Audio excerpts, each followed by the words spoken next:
As part of my coaching, I also offer a narrated video service. Coming up is an example of the type of video you'll receive if you subscribe to this service. What I basically do is I take your individual type of car and I describe exactly how I would approach each corner on a particular circuit. You can then hopefully watch that video before you arrive at the circuit to get ready for the day, or also watch that video during your test or track day to try different techniques and find valuable lap time. If you're interested in this service, please get in contact with me via my website. Here we are at Castle Combe in a Caterham Academy car, and I'm looking at a lap time over 1:17.98. I'll talk you through the lap, what I'm doing and why. Unfortunately on this car I haven't got a throttle and brake trace, so I'm going to use the foot cam and sort of tell you where I'm braking, how I'm braking, why I'm braking, when I'm picking up the throttle, etc.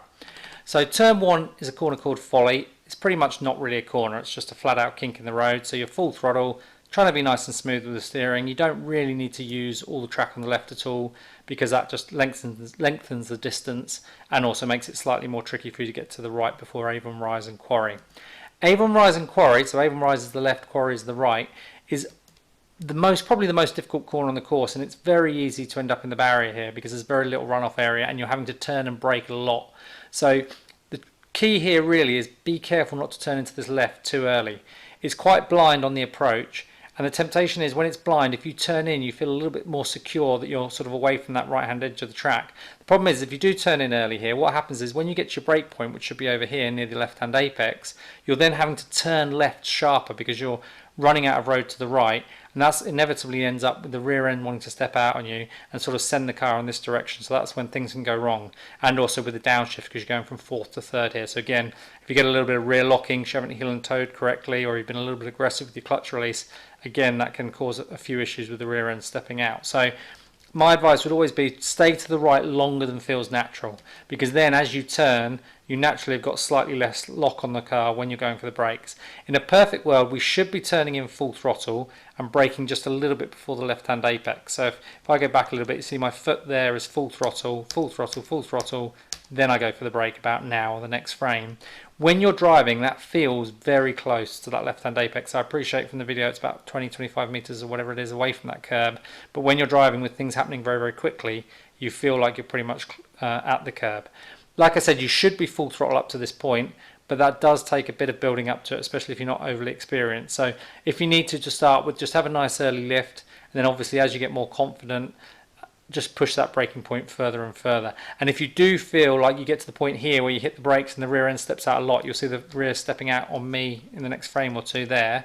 So I've got a little bit of an opposite lock. If that gets too much for you, just let the car go to the right. You've got quite a bit of space here. So if you let the car go to the right and then just kind of forget about the corner in terms of a speed point of view, get the car straight, get the car slowed down, and then live to fight another day.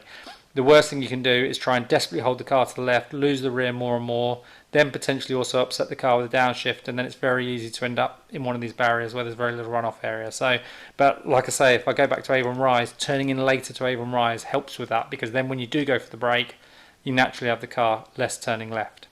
So like I say, you're braking what feels pretty close to this left-hand curb, and from a pure speed point of view, you're trying to keep the car as much to the left as possible without losing the rear, and then it's a very deep trail brake into Quarry, so you're carrying the brakes a long way in, so you can just about see my foot still on the brake at the moment. I'll click forward frame by frame and you'll see my foot comes off the brake about there. So I've really trail braked into the corner. My apex point is going to be, roughly speaking, about the midpoint to end of this curve on the right. Ideally I want to sort of use that flat part of the curb as well if I get it right, and that should be where I'm picking up the power. And then it's relatively quickly onto full throttle. There's a lot of space here. It's a very wide piece of circuit here. Naturally when you get on the throttle the car will understeer, but if you get on the throttle nice and early you want the car to understeer all the way out to the left hand edge. So if you're finding that you're coming out of this corner not right, fully on the left hand edge of the circuit, chances are you either need to get earlier or quicker onto full throttle. Ideally you want to use a little bit of that left hand curb, then you're up to fourth before the first chicane. The first chicane is all about trail braking. It's a very long entry phase to the corner, and you're basically going to not pick up the power until the left hand apex over here, which is a long way away from your initial brake point. So it's what I would class as a very long light brake. You're braking pretty much at that marshal's post on the left. So if I go forward and then just again click frame by frame to show you where I first brake, it's there. And again, when you're driving, that feels pretty much at that marshal's post. Obviously your vision should be focused on the right hand apex, but because you're not picking up the power to the left, you don't want to brake too hard, because if you brake too hard you take too much speed off the car. So a lighter brake just allows you to carry a little bit more entry speed because you haven't got too much pitch angle in the car, and obviously it allows you not to take too much speed off before the left hand apex. You're pretty much braking at turn-in, so although I don't really use turn-in markers generally, you're turning in at the marshal's post and braking at the marshal's post, although my vision is focused very much on that right hand apex at this point. So when you're going down to third, really be careful not to take too much speed off the car, and then you're just basically trying to take as much of that inside curb as you possibly can without hitting the tyre stack. So you're really looking to run as much of that curb as you can. The reason being that keeps you slightly more to the right and just opens up the left for you. You can see I'm still on the brake at this point, and then I've just about come off the brake after I've turned left, just there. So I've just turned left, then I'm off the brake, and then I'm looking to pick up the power at this left hand apex curb, so about now. This left hand curb, you can use all this red and white curbing here, sometimes that changes colour. You can't really use the green and those sort of rubber bumps, sleeping policemen or whatever they're called if you like. The reason being, not because the car won't take it, actually it rides them very, very well, but they do tend to keep a little eye on track limits here at Combe at this particular point, so you don't tend to get away with cutting all of that, although it is obviously quicker, and like I said, the car rides it okay, but generally speaking you have to be looking to get as much of that curb as you can up to the rubber bumps. On the power now, and then hopefully if you get that right you should be pushed out fully onto this curb on the right hand side. So the key points really are very long light trail brake, turning in and braking at the same time, which happens to be more or less where that marshal's post is, and then like I say, picking up the power now at this left hand curb. The next right hander, Old Paddock Bend, should be full throttle. It's relatively easy full throttle, but it's not completely easy, which I know sounds a little bit contradictory, but it's full throttle every lap without too much of an issue, but you've got to get the line right. So as you come out the chicane, let the car wander slightly to the left. You can see the track kink slightly to the right before you get to the old Paddock Bend. So as it kinks right, just let the car run slightly to the left. That just gives you a little bit of space, opens up the right hander. We should be running sort of a car width to 2 car widths away from this right hand edge at this point. And if you do that, it should be relatively comfortable to be full throttle through here. If there's no cone there, this must have been a track down this particular day when this was filmed. If there's no cone there, you can run a bit of this inside curb, and then it is a little bit bumpy, so then you just normally just use all that track on the left. So it is full throttle, and it's sort of half comfortably full throttle for want of a better expression. So it's full throttle every lap, but you do have to get the line right, and you just do have to let the car come slightly to the left before you turn in. Then we come up to Tower. The road kinks left on the approach to Tower. I tend to stay left here. It's probably not worth a lot of lap time, but it just shortens the distance you're travelling slightly towards Tower. So I wouldn't go right and then go back into the left, because there's no real need to. It's just a kink in the road, so you just stay full throttle and stay left. Tower's also got a marshal's post on the left, which is another good reference point for braking. So there's that marshal's post over there, and when you're driving, it's a little bit more removed away from your vision compared to the first chicane, so you do kind of have to keep a little eye on it in your peripheral, but you're looking to brake what feels like quite close to it. Because the marshal's post is quite well left, it naturally goes out of your vision earlier because it's further away. So what that means is when you're driving, you feel like you're at the marshal's post, actually probably when you're not that close to it. So your brake, if I go to my brake point, you'll see that I'm probably braking quite a bit before it. There you go. But when you're driving, you really feel like you are at that marshal's post. It's a hard brake down to third, but then because you've braked in a straight line for only a relatively short distance, you do have to release quite a lot of brake pressure quite quickly when you get to your turn-in. So it's like a hard initial stab on the brakes down to third, but then quite quickly into a light trail brake in. So you're carrying again the brakes all the way in. You can quite clearly see my foot still on the brake at this point.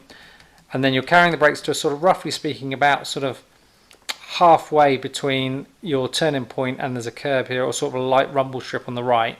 It's quite a long apex corner, it's quite a long corner, so what happens is you end up picking up a little bit of throttle quite early just to settle the car. So it's not one of those corners where you're sort of straight from 0 to full throttle. You do have to have a little bit of feeding down the power. So I'm picking up the power, I'll show you about now, about there, and this is the sort of light rumble strip I was talking about. So you sort of pick up a little bit of throttle initially, you can just about see that curbing there, then you sort of pick up full throttle now.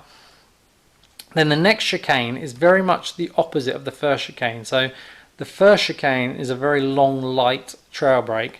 The second chicane is very much a hard stab on the brakes, take the speed off, but then off the brakes relatively quickly. The reason being is there's a big dip at the left-hand apex, and that really upsets the balance of the car. So you want to make sure you're definitely on the throttle by the left-hand apex, because that puts a little bit of weight on the rear of the car and just stabilizes the car and allows you to carry quite a lot more mid-corner speed. So again, I'm keeping an eye on, it's not a marshal's post this time, well, maybe it is a marshal's post actually. It's that sort of turn sign plus that sort of grey scaffolding stroke marshal's post here, and I'm braking what feels like pretty much that turn board over there, that chicane sign, and it's definitely a very sort of hard brake. Normally I'm holding third on the limiter here. I'm not normally going up to fourth and back down to third, but sometimes you might have to if it's a different day and there's a bit of a tailwind or you're going faster or whatever, but normally speaking I would be holding third on the limiter. Then it's like a really short, sharp, hard brake. So you're really taking the speed off quite a lot here, but then you're off the brakes relatively early. So if you look at where my foot comes off the brake, there, that's quite unusual. So it's very rare that I would trail brake that little into a corner. It's just this particular corner, because of that big dip at the left-hand apex, I really want to be on the power early so that the car's sort of got some weight on the rear and settled. So I'm tending to pick up the power about this right-hand apex curb, so about now. Similar to the first chicane, I'm looking to take as much of this curb as I can and get as close to this tyre stack as I can without obviously hitting it. And now I'm looking to pick up sort of a little bit of throttle just to put some weight on the rear, so that as I go now into this dip, the car is a little bit more stable. Again, similar to the first chicane, I'm going to take all that curb on the left, but I'm not going to take those rubber bumps. Again, not because the car won't take it, but more because they tend to keep a little eye on track limits there. But I very definitely want to be on the power by now, more or less from that right hand apex onwards. And if you do that, what you find is you do carry quite a lot more minimum speed through this left hand apex. It doesn't necessarily mean your exit is any better, but you really do carry a lot more speed through the apex here because the car's a little bit more settled. Then when you come out, again, just use all that red and white curb on the way out. Again, you maybe got to be a little bit careful in terms of track limits for using the green. It's always difficult to judge any track that's not an MSV track. Obviously the MSV tracks have got sensors, this one hasn't, so you're always a little bit in the lap of the gods, judges of fact on the day, etc. So then we come to the final corner, which is camp. This is fourth gear and it's significantly wider on the exit than the way in. So the track is narrower on the way in than the way out. Now the reason I mention that is what that does is it brings your apex back towards you. It actually makes the apex earlier, because when you pick up power you will always get understeer. When you get understeer you'll start running out of track on the way out of the corner, but because the track width is wider on the way out, you can pick up the power earlier because you've got more track to play with. If you pick up power earlier, that's what in my mind an earlier apex, because I would think of the apex as the slowest part of the corner where I'm looking to pick up the throttle. In terms of a brake reference, there's not a lot to sort of judge off. I would tend to be sort of judging my distance down this grass, so you definitely get beyond the start of this grass, and it's sort of halfway to a third of the way down between the start of the grass and that tyre barrier on the left, but it's very difficult to judge. It's pretty featureless, so you're looking to brake, just get used to sort of how far along the grass you go. And like I say, I would say it's sort of a third to halfway along between the grass and the start of that barrier. It's not a massive brake. You're not looking to take a huge amount of speed off, because A, you want to carry some brakes into the corner, and if you try and brake really hard, you're not able to do that because you're taking too much speed off. And B, like I say, because of the width on the way out, it's actually a much faster corner than it seems initially on the approach. So you're looking to turn in maybe what feels relatively early because of the width on the way out, and you're on quite a light brake quite quickly. So it's sort of like a medium brake to start with, for want of a better expression, and then very quickly onto a light brake in fourth. The car is a little bit dead in the revs in fourth, but it definitely is fourth, not third. That takes too much speed off the car. And then you're looking to pick up the power about now. So the apex is before that inside curb because of that track width. So you're looking to pick up the power now, and as soon as you do that, obviously you'll start to get a little bit of understeer. If I get it right, I tend to sort of just nibble away at that inside curb a little bit, and then you should be forced fully out wide on the exit. So you should be really running out to that exit curb.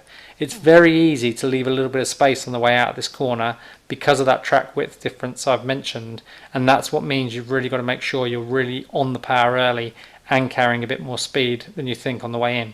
This is quite a critical corner as well. This and Quarry are probably the two most important corners on the course, because you are a little bit dead in the revs in fourth gear. So if you don't carry quite enough speed out of here, if you lose 2, 3, 4 miles an hour on the way out, it does tend to add up to quite a lot of lap time by the time you get all the way up to Avon Rise and Quarry. Hope you find that useful, and good luck when you're there.